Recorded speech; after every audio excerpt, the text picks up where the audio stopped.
Сегодняшний форум команды Абхазии очень значимый проект и значимое событие, на мой взгляд, в рамках той программы, которую мы реализовываем уже несколько месяцев. По нашей инициативе был основан конкурс «Команда Абхазии». В рамках этого конкурса большое количество людей подали заявки на участие в этом ответственном конкурсе.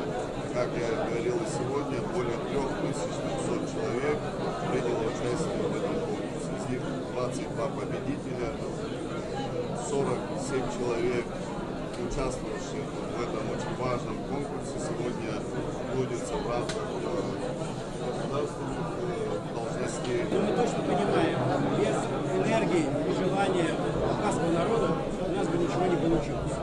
Те скорости, с которыми вы перенимаете и внедряете что-то новое, нам говорят обратно, что сегодня мы уже учимся у проекта «Команда Абхазии». И эти наработки, которые мы создаем вместе с вами, применяем в Российской Федерации.